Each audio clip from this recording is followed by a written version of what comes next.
ನೋಡಿ, ಇವರಿಗೆ ಈಗ ಬರ್ತಿರೋ ಸಂಬಳ 8,000 ರೂಪಾಯಿ. 8,000 ರೂಪಾಯಿ ಸಂಬಳ ಬರ್ತಾರೆ. ಇವರ ಡಿಮಾಂಡ್ ಇರೋದು 15,000 ಕೊಡಿ ಅಂತ ಹೇಳಿ. 15,000 ಕೊಡೋದಷ್ಟು ಈಸಿ ಅಲ್ಲದೆ ಇದ್ದಿರ್ಬೋದು. ಆದರೂ ಕೂಡ ಕೇಳುವಾಗ ನಾವು ಜಾಸ್ತಿನೇ ಕೇಳ್ತೀವಿ. ಆದರೆ ನಮ್ಮದು ಒಂದೇ ರಿಕ್ವೆಸ್ಟ್ ಅಪ್ಪ, ನಾಳೆ ಅಂತೂ ಇದನ್ನು ಭಾಳ ದೊಡ್ಡ ಮಟ್ಟದಲ್ಲಿ ರಿಪಬ್ಲಿಕನ್ನು ತೆಗೆದುಕೊಂಡು ಹೋಗುತ್ತೆ. ಈಗ ನಕ್ಸಲೈಟ್ಗಳು ಶರಣಾಗತರಾದರು. ಅಲ್ಲಿ ಚಿಕ್ಕಮಗಳೂರಲ್ಲಿ ಶರಣಾಗತರಾದರೆ NIA ಎಂಟ್ರಿ ಆಗುತ್ತೆ ಮತ್ತೊಂದು ಅಂತೇಳಿ ಮುಖ್ಯಮಂತ್ರಿಗಳು ಅತೀವ ಕಾಳಜಿ ವಹಿಸಿ ತಮ್ಮ ಮುಂದೆನೇ ಸರೆಂಡರ್ ಮಾಡಿಸಿದ್ರು. ಅದಕ್ಕೊಂದು ಅವಕಾಶಗಳಿದೆ. ಅವರಿಗೆ ಪ್ಯಾಕೇಜ್ ಘೋಷಣೆ, ಅವರು ಶರಣರಾದ ತಕ್ಷಣ 3 ರಿಂದ 7 ಲಕ್ಷ ಪ್ಯಾಕೇಜ್ ಇರುತ್ತೆ. ಅರ್ಧದಷ್ಟು ಪ್ಯಾಕೇಜ್ ಈಗಲೇ ಕೊಡ್ತೀರಿ, ಓಕೆ. ಶಾಂತಿ ಸುವ್ಯವಸ್ಥೆ ಕಾಪಾಡೋದಕ್ಕೆ ಅಂಥ ವ್ಯವಸ್ಥೆಗಳಾಗಿದ್ದರೆ ಓಕೆ. ಆದರೆ ಅವರನ್ನು ಕರೆಸಿ ನಿಜವಾಗಿ ಹೇಳಬೇಕು ಅಂತಂದರೆ ಸಮಾಜಘಾತುಕನೇ ಅವರು ಮಾಡ್ತಾ ಇದ್ದದ್ದು. ಕೊನೆಗೆ ಏನು ಮಾಡ್ತಾ ಇದ್ದದ್ದು ಅದೇ ಅಲ್ವಾ? ಆದರೆ ಅವರನ್ನು ಕರೆಸಿ ಅವರನ್ನು ಭೇಟಿಯಾಗ್ತೀರಿ. ಆದರೆ ಇವರು ನ್ಯಾಯಯುತವಾಗಿ ಕೆಲಸ ಮಾಡಿದವರನ್ನು ಭೇಟಿಯಾಗುವಂಥದ್ದು ಯಾಕೆ ಮಾಡ್ತಾ ಇಲ್ಲ ಸಿದ್ದರಾಮಯ್ಯನವರೇ? 8,000ದಲ್ಲಿ ಇವತ್ತು ಬದುಕಕ್ಕಾಗತ್ತಾ? ವೇತನ ಆಯೋಗದ ಪ್ರಕಾರ ಈಗ ಎಷ್ಟಿರಬೇಕು ಇನ್ನು ಮುಂದೆ? 27,000 ಮಿನಿಮಮ್ ಇರಬೇಕು. ಅದರ ಎಷ್ಟು 30% ಕೂಡ ಇವರಿಗಿಲ್ಲ. 8,000 ರೂಪಾಯಿ. ನೋಡಿ, ಒಬ್ಬ ಶಾಸಕರುಗಳ ಸಂಬಳ ಹೇಗಿರುತ್ತೆ, ಇವರ ಸಂಬಳ ಹೇಗಿರುತ್ತೆ ಹೇಳ್ತೀನಿ. ಸ್ಪೀಕರ್ ಅವರಿಗೆ 75,000 ರೂಪಾಯಿ ಸಂಬಳ ಇದೆ.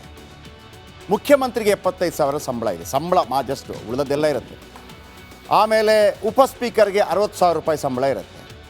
ಕ್ಯಾಬಿನೆಟ್ ಸಚಿವರಿಗೆ 60,000 ರೂಪಾಯಿ ಸಂಬಳ ಇರುತ್ತೆ. ವಿಪಕ್ಷ ನಾಯಕರಿಗೆ 60,000 ರೂಪಾಯಿ ಸಂಬಳ ಇರುತ್ತೆ. ರಾಜ್ಯ ಸಚಿವ ದರ್ಜೆಗೆ 50,000 ಇರುತ್ತೆ. ಶಾಸಕ MLCಗೆ 40,000 ಇರುತ್ತೆ. ಮನೆ ಬಾಡಿಗೆ 1.2 ಲಕ್ಷ ಕೊಡ್ತಾರೆ. ಮನೆ ನಿರ್ವಹಣೆಗೆ 30,000 ಕೊಡ್ತಾರೆ. ನಿತ್ಯ ಪ್ರಯಾಣ ಭತ್ಯೆ 2,500 ರೂಪಾಯಿ ಕೊಡ್ತಾರೆ. ಆಹಾರ ವಸ್ತು ಖರೀದಿಗೆ 4.5 ಲಕ್ಷ ಕೊಡ್ತಾರೆ. ಸಚಿವರಿಗೆ ಇಂಧನ 1,500 ಲೀಟರ್ ಕೊಡ್ತಾರೆ. ದೂರವಾಣಿ ವೆಚ್ಚವೇ 20,000 ಇದೆ. ದೂರವಾಣಿ ವೆಚ್ಚ ತಿಂಗಳಿಗೆ 20,000 ರೂಪಾಯಿ. ಅದು ಯಾವ ದೂರವಾಣಿ 20,000 ಬರುವಂಥದ್ದು? ಯಾರಿಗೆ ಬರುತ್ತೆ 20,000? ಒಬ್ಬ ಶಾಸಕನಿಗೆ ಕೇವಲ ದೂರವಾಣಿಗೆ 20,000 ರೂಪಾಯಿ ಕೊಡ್ತೀರಿ. ಈ ತಾಯಂದಿರಿಗೆ ನಿಮಗೆ ಒಂದು ಸಂಬಳ ಜಾಸ್ತಿ ಮಾಡಿ ಅಂದರೆ ಅದು ಮಾಡೋಕ್ಕಾಗಲ್ಲ, ಅಥವಾ ಅಹವಾಲನ್ನು ಸ್ವೀಕಾರ ಮಾಡೋಕ್ಕಾಗ್ತಾ ಇಲ್ಲ. ಯಾಕೆ? ಬಡವರು ಅಂತನಾ? ಯಾಕೆ? ಅವರು ಜಾತಿ ರೀತಿಯಲ್ಲಿ ಒಗ್ಗಟ್ಟಾಗಿಲ್ಲ ಅಂತನಾ? ಅವ್ರು ಎಷ್ಟೇ ಜನ ಇದ್ದರೂ ಕೂಡ ಅವ್ರನ್ನ ಜಾತಿ ಹೊಡೆದ್ಬಿಟ್ಟು ನಾವು ಓಟ್ ಹಾಕಿಸ್ಕೋತೀವಿ ಅಂತನಾ?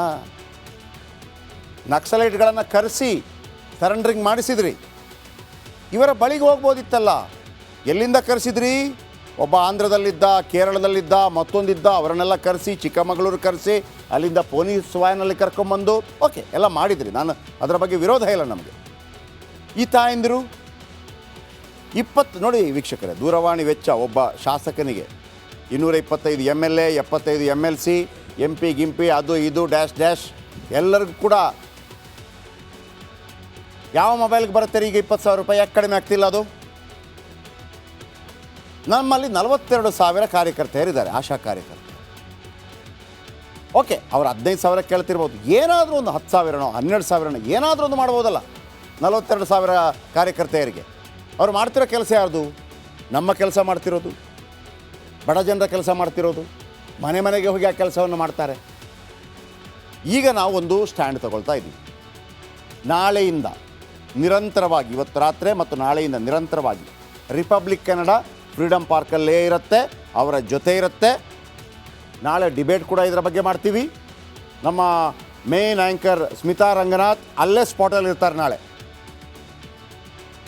ಫುಲ್ ಸ್ಪಾಟಲ್ಲಿ ಇರ್ತಾರೆ. ಆಮೇಲೆ ನಾವು ತಾಯಂದ್ರಿಗೆ ಹೇಳ್ತಾ ಇದ್ದೀವಿ, ನಿಮ್ಮ ಎಲ್ಲ ಅಹವಾಲುಗಳನ್ನು ಹೇಳ್ಕೊಳ್ಳಿ, ನಿಮ್ಮ ಎಲ್ಲ ಕಷ್ಟ ಕಾರ್ಪಣ್ಯಗಳನ್ನೆಲ್ಲ ಹೇಳ್ಕೊಳ್ಳಿ. ಅಲ್ಲಿ ಪರ ವಿರೋಧ ಅಂತ ಹೋಗೋದೇ ಇಲ್ಲ ನಾವು. ನಿಮ್ಮ ಕಷ್ಟ ಕಾರ್ಪಣ್ಯಗಳನ್ನೇ ಹೈಲೈಟ್ ಮಾಡ್ತೀವಿ. ನಾಳೆ ಫುಲ್ ಡೇ.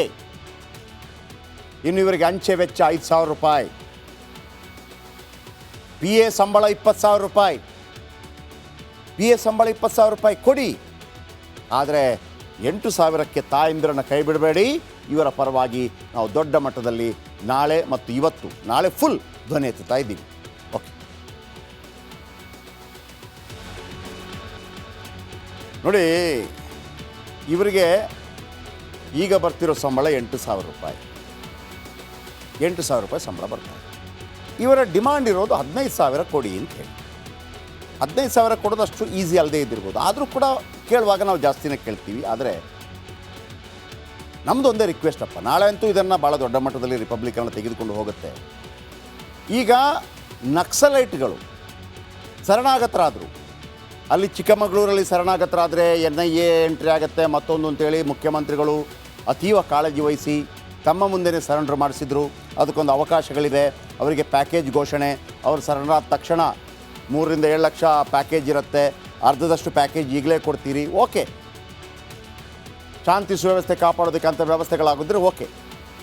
ಆದರೆ ಅವರನ್ನು ಕರೆಸಿ ನಿಜವಾಗಿ ಹೇಳಬೇಕು ಅಂತಂದರೆ ಸಮಾಜಘಾತುಕನೇ ಅವರು ಮಾಡ್ತಾ ಇದ್ದದ್ದು. ಕೊನೆಗೆ ಏನು ಮಾಡ್ತಾ ಇದ್ದದ್ದು ಅದೇ ಅಲ್ವಾ? ಆದರೆ ಅವರನ್ನು ಕರೆಸಿ ಅವರನ್ನು ಭೇಟಿಯಾಗ್ತೀರಿ. ಆದರೆ ಇವರು ನ್ಯಾಯಯುತವಾಗಿ ಕೆಲಸ ಮಾಡಿದವರನ್ನು ಭೇಟಿಯಾಗುವಂಥದ್ದು ಯಾಕೆ ಮಾಡ್ತಾ ಇಲ್ಲ ಸಿದ್ದರಾಮಯ್ಯನವರೇ? 8,000ದಲ್ಲಿ ಇವತ್ತು ಬದುಕಕ್ಕಾಗತ್ತಾ? ವೇತನ ಆಯೋಗದ ಪ್ರಕಾರ ಈಗ ಎಷ್ಟಿರಬೇಕು ಇನ್ನು ಮುಂದೆ? 27,000 ಮಿನಿಮಮ್ ಇರಬೇಕು. ಅದರ ಎಷ್ಟು 30% ಕೂಡ ಇವರಿಗಿಲ್ಲ. 8,000 ರೂಪಾಯಿ ನೋಡಿ. ಒಬ್ಬ ಶಾಸಕರುಗಳ ಸಂಬಳ ಹೇಗಿರುತ್ತೆ, ಇವರ ಸಂಬಳ ಹೇಗಿರುತ್ತೆ ಹೇಳ್ತೀನಿ. ಸ್ಪೀಕರ್ ಅವರಿಗೆ 75,000 ರೂಪಾಯಿ ಸಂಬಳ ಇದೆ. ಮುಖ್ಯಮಂತ್ರಿಗೆ 75,000 ಸಂಬಳ ಇದೆ. ಸಂಬಳ ಜಸ್ಟ್ ಉಳಿದದ್ದೆಲ್ಲ ಇರುತ್ತೆ. ಆಮೇಲೆ ಉಪ ಸ್ಪೀಕರ್ಗೆ 60,000 ರೂಪಾಯಿ ಸಂಬಳ ಇರುತ್ತೆ.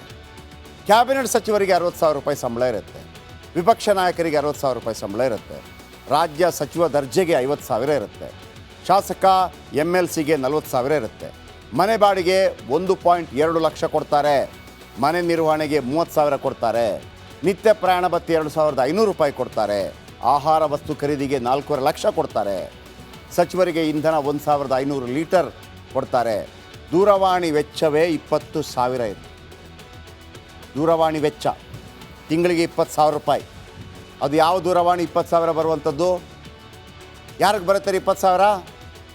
ಒಬ್ಬ ಶಾಸಕನಿಗೆ ಕೇವಲ ದೂರವಾಣಿಗೆ 20,000 ರೂಪಾಯಿ ಕೊಡ್ತೀರಿ. ಈ ತಾಯಂದಿರಿಗೆ ನಿಮಗೆ ಒಂದು ಸಂಬಳ ಜಾಸ್ತಿ ಮಾಡಿ ಅಂದರೆ ಅದು ಮಾಡೋಕ್ಕಾಗಲ್ಲ, ಅಥವಾ ಅವರ ಅಹವಾಲನ್ನು ಸ್ವೀಕಾರ ಮಾಡೋಕ್ಕಾಗ್ತಾ ಇಲ್ಲ. ಯಾಕೆ? ಬಡವರು ಅಂತನಾ? ಯಾಕೆ? ಅವರು ಜಾತಿ ರೀತಿಯಲ್ಲಿ ಒಗ್ಗಟ್ಟಾಗಿಲ್ಲ ಅಂತನಾ? ಅವ್ರು ಎಷ್ಟೇ ಜನ ಇದ್ದರೂ ಕೂಡ ಅವ್ರನ್ನ ಜಾತಿ ಹೊಡೆದ್ಬಿಟ್ಟು ನಾವು ಓಟ್ ಹಾಕಿಸ್ಕೋತೀವಿ ಅಂತನಾ? ನಕ್ಸಲೈಟ್ಗಳನ್ನು ಕರೆಸಿ ಸರೆಂಡ್ರಿಂಗ್ ಮಾಡಿಸಿದ್ರಿ. ಇವರ ಬಳಿಗೆ ಹೋಗ್ಬೋದಿತ್ತಲ್ಲ. ಎಲ್ಲಿಂದ ಕರೆಸಿದ್ರಿ? ಒಬ್ಬ ಆಂಧ್ರದಲ್ಲಿದ್ದ, ಕೇರಳದಲ್ಲಿದ್ದ, ಮತ್ತೊಂದಿದ್ದ, ಅವರನ್ನೆಲ್ಲ ಕರೆಸಿ ಚಿಕ್ಕಮಗಳೂರು ಕರೆಸಿ ಅಲ್ಲಿಂದ ಪೊಲೀಸ್ ವಾಹನಲ್ಲಿ ಕರ್ಕೊಂಬಂದು ಓಕೆ ಎಲ್ಲ ಮಾಡಿದ್ರಿ. ನಾನು ಅದರ ಬಗ್ಗೆ ವಿರೋಧ ಇಲ್ಲ ನಮಗೆ. ಈ ತಾಯಂದಿರು 20 ನೋಡಿ ವೀಕ್ಷಕರೇ, ದೂರವಾಣಿ ವೆಚ್ಚ ಒಬ್ಬ ಶಾಸಕನಿಗೆ 225 MLA, 75 MLC, MP ಗಿಂಪಿ ಅದು ಇದು ಡ್ಯಾಶ್ ಎಲ್ಲರಿಗೂ ಕೂಡ ಯಾವ ಮೊಬೈಲ್ಗೆ ಬರುತ್ತೆ ಈಗ 20,000 ರೂಪಾಯಿ? ಯಾಕೆ ಕಡಿಮೆ ಆಗ್ತಿಲ್ಲ ಅದು? ನಮ್ಮಲ್ಲಿ 42,000 ಕಾರ್ಯಕರ್ತೆಯರಿದ್ದಾರೆ, ಆಶಾ ಕಾರ್ಯಕರ್ತರು. ಓಕೆ, ಅವ್ರು 15,000 ಕೇಳ್ತಿರ್ಬೋದು. ಏನಾದರೂ ಒಂದು 10,000ನೋ 12,000ನೋ ಏನಾದರೂ ಒಂದು ಮಾಡ್ಬೋದಲ್ಲ 42,000 ಕಾರ್ಯಕರ್ತೆಯರಿಗೆ. ಅವ್ರು ಮಾಡ್ತಿರೋ ಕೆಲಸ ಯಾರ್ದು? ನಮ್ಮ ಕೆಲಸ ಮಾಡ್ತಿರೋದು, ಬಡ ಜನರ ಕೆಲಸ ಮಾಡ್ತಿರೋದು. ಮನೆಗೆ ಹೋಗಿ ಆ ಕೆಲಸವನ್ನು ಮಾಡ್ತಾರೆ. ಈಗ ನಾವು ಒಂದು ಸ್ಟ್ಯಾಂಡ್ ತಗೊಳ್ತಾ ಇದ್ದೀವಿ. ನಾಳೆಯಿಂದ ನಿರಂತರವಾಗಿ, ಇವತ್ತು ರಾತ್ರಿ ಮತ್ತು ನಾಳೆಯಿಂದ ನಿರಂತರವಾಗಿ ರಿಪಬ್ಲಿಕ್ ಕನ್ನಡ ಫ್ರೀಡಮ್ ಪಾರ್ಕಲ್ಲೇ ಇರುತ್ತೆ, ಅವರ ಜೊತೆ ಇರುತ್ತೆ. ನಾಳೆ ಡಿಬೇಟ್ ಕೂಡ ಇದರ ಬಗ್ಗೆ ಮಾಡ್ತೀವಿ. ನಮ್ಮ ಮೇನ್ ಆ್ಯಂಕರ್ ಸ್ಮಿತಾ ರಂಗನಾಥ್ ಅಲ್ಲೇ ಸ್ಪಾಟಲ್ಲಿ ಇರ್ತಾರೆ. ನಾಳೆ ಫುಲ್ ಸ್ಪಾಟಲ್ಲಿ ಇರ್ತಾರೆ. ಆಮೇಲೆ ನಾವು ತಾಯಂದ್ರಿಗೆ ಹೇಳ್ತಾ ಇದ್ದೀವಿ, ನಿಮ್ಮ ಎಲ್ಲ ಅಹವಾಲುಗಳನ್ನು ಹೇಳ್ಕೊಳ್ಳಿ, ನಿಮ್ಮ ಎಲ್ಲ ಕಷ್ಟ ಕಾರ್ಪಣ್ಯಗಳನ್ನೆಲ್ಲ ಹೇಳ್ಕೊಳ್ಳಿ. ಅಲ್ಲಿ ಪರ ವಿರೋಧ ಅಂತ ಹೋಗೋದೇ ಇಲ್ಲ ನಾವು. ನಿಮ್ಮ ಕಷ್ಟ ಕಾರ್ಪಣ್ಯಗಳನ್ನೇ ಹೈಲೈಟ್ ಮಾಡ್ತೀವಿ. ನಾಳೆ ಫುಲ್ ಡೇ. ಇನ್ನು ಇವರಿಗೆ ಅಂಚೆ ವೆಚ್ಚ 5,000 ರೂಪಾಯಿ, PA ಸಂಬಳ 20,000 ರೂಪಾಯಿ, PA ಸಂಬಳ 20,000 ರೂಪಾಯಿ ಕೊಡಿ. ಆದರೆ 8,000ಕ್ಕೆ ತಾಯಂದಿರನ್ನು ಕೈ ಬಿಡಬೇಡಿ. ಇವರ ಪರವಾಗಿ ನಾವು ದೊಡ್ಡ ಮಟ್ಟದಲ್ಲಿ ನಾಳೆ ಮತ್ತು ಇವತ್ತು, ನಾಳೆ ಫುಲ್ ಧ್ವನಿ ಎತ್ತುತ್ತಾ ಇದ್ದೀವಿ.